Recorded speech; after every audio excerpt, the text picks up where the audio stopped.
Alrighty, welcome back everybody. It is Tuesday, the 21st of February 2023, 7:50 a.m. I'm sitting down to do this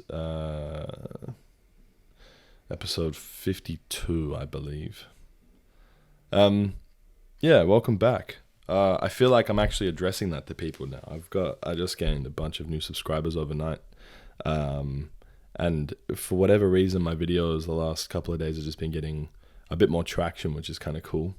I'm glad I didn't change anything. I was going to change it up and do a few different things, but change the photo on the background, and maybe change the description or change how I title them. But I think consistency is in my favor at the moment, which is kind of cool.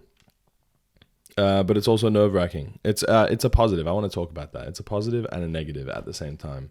The positive being validation from internet strangers. That's cool. I haven't had anyone sort of comment negatively that I know of. I've got one comment on my first ever video, but I can't see it, so I don't know what it says. And I imagine that's probably because it wasn't nice and they took it down, which I'm glad, because if I had seen it, I might not have continued. No, that's not true. I don't care enough. But I welcome all comments, to be fair.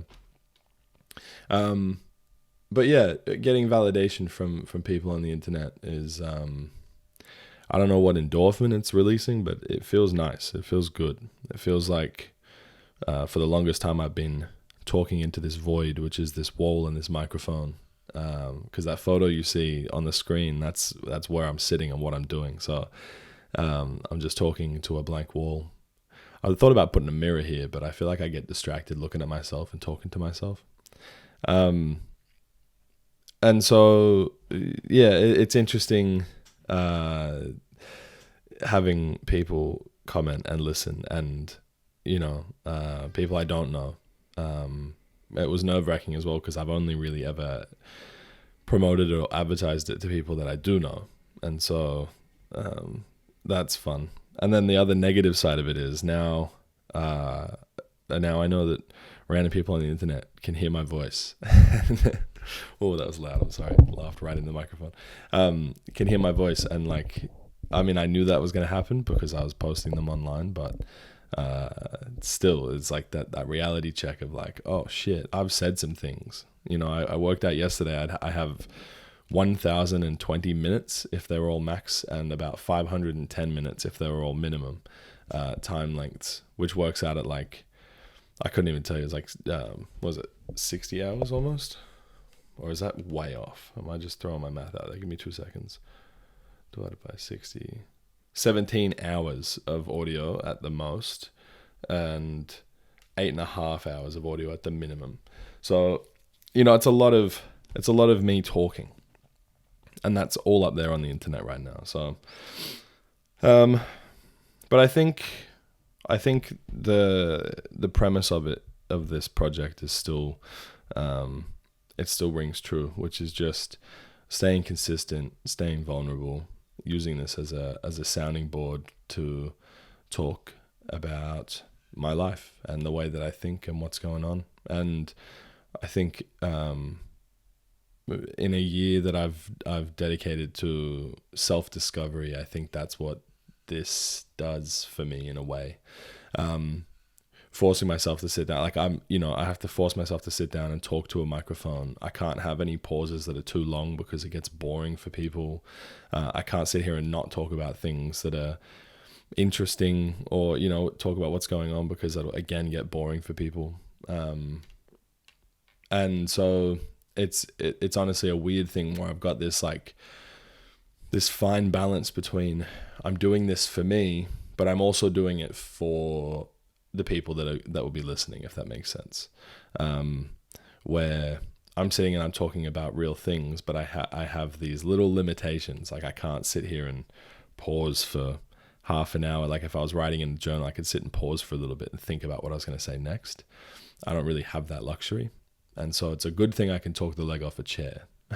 but there's also I'm only allowing myself a certain amount of time as well. Like I'm only allowing myself 10 to 20 minutes. So if I spend too long on a topic, I might not be able to fully dive in. Wait, if I spend too long on a topic, it might be boring, especially if it's about just like running, because no one really cares about that. That's what I'm doing. But if I don't spend long enough on a topic, I'm not exploring it enough, and that could end up having like some misconstrued ideas about what I think. So I'm trying to stay away from topics like, like politics and religion and, all those other things that are going on. I'm trying to stay out of like current events and stuff like that, just because it's about me, right? It's not about those things. And also because I just don't watch the news very often. I get updated by like Instagram and TikTok, which is probably not good, but at least it keeps me sane, because if you watch too much of what's going on in the world, you just go a little bit crazy, don't you? So much shit happening. But yeah, I mentioned on yesterday's podcast that I was trying to be a little bit more of a patient person, and yesterday I was I ordered food at one of the cafes before I went to work. I ordered a croissant. Normally we get ham and cheese on our croissant.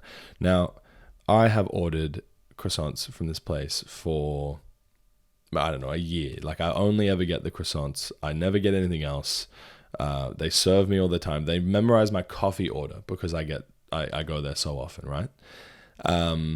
And I get to the shop, I grab my croissant, I get to the shop, and then lo and behold, it's a plain croissant.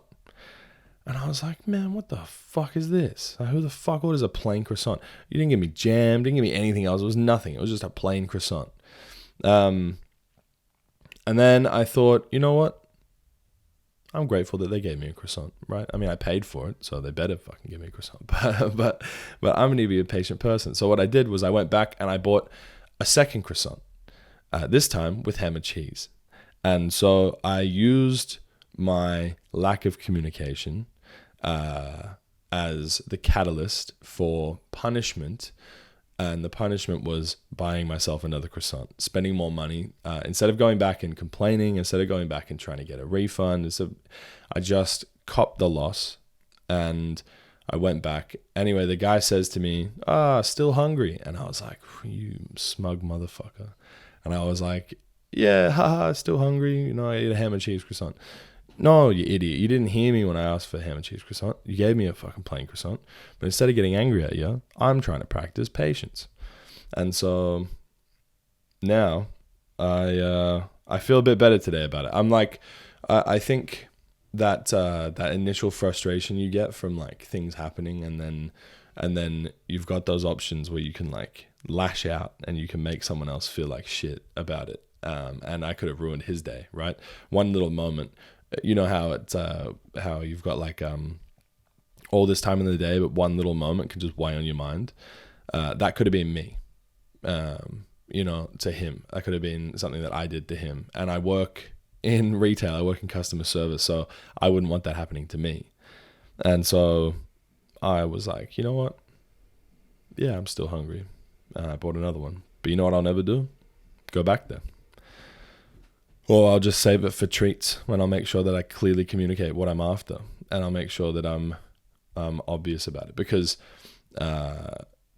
if everybody you meet in a day is an asshole, it's more than likely you who's the asshole, right?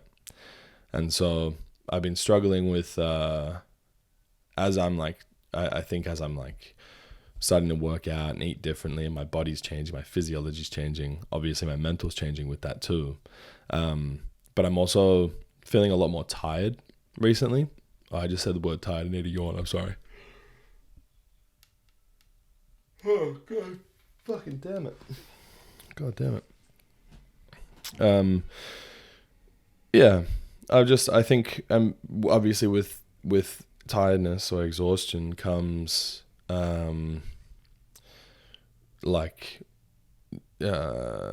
I don't know, like less capability. At least for me, I'm less capable of like keeping it together. In terms of like, if I see something or I hear something and I just want someone to shut up, I just shut up, you know. Tolerance. That's what I was thinking of. Tolerance. I become more irritable and less tolerable of things. And so I'm trying to practice patience while I'm also putting myself into these states of being that naturally don't allow me to be patient. And that makes it challenging. But if it isn't challenging, it isn't worth doing, right? If it's easy, the easy way is just making other people feel like shit. And I've mentioned on here before who I was when I was 19, when I first discovered weed and I started questioning everything. And I was, life, man, drugs, man. No, it was actually it was ducks. I remember hanging out with Mads, and we saw some little ducks, and they were like, walking past the car. We were sitting down at the lake, eating our breakfast, and they were walking past the car, and they had little ducklings. And I was like, man, life's so beautiful, life's so precious. Talking to this fucking hippie shit. But like, it's true, right? It is true, and it is something. Life is beautiful, and it's one of those things where you can sit here and you can look at all the negative things that are going on. You can think negatively about yourself and about other people and about all the things that are happening. You could look at life like it's happening to you, and or you can look at it like it's just happening and you're a part of it. And for the longest time, especially with this podcast, I've been sitting here talking to a microphone every day. Nobody's been engaging with it. I haven't really been getting any traction. And then, all it takes is that little spark, that little, the last 2 videos, I think, together have 120 views, which is crazy. And I'm so appreciative of anyone who's actually listening to these and taking the time out of their day to sit and listen to my voice. But, the project started for me, and it's something that I've been doing. And so I've had to keep reminding myself when I'm not getting that validation, like, why did I start this? And I started it because I wanted to document, I guess, my mental health journey. I wanted to document, I guess, the start and the end and the entire duration of this year and how it's going. I think that I let the last couple of years kick my ass, and this year, instead of reacting to things, I'm going to be proactive about things. And so, I'm doing things to change my life, and I want that to be put on display almost in a way. I want people to also, who are coming across this, it's got the tags on it, like self-help and stuff like that. I want this to be something that people can listen to and take away from in a positive way, not a negative way. I want it to be something that people can come back to whenever they feel like they need to. And I want to be like just that random voice, that random internet friend that I don't know anyone and they don't really know me. And so you just sit here and you listen to me talk, and it might make you feel a little bit less alone. Maybe I'll say some stuff that that resonates with you. Maybe I'll say some stuff that you disagree with. But what one thing for sure is I'm gonna say some stuff.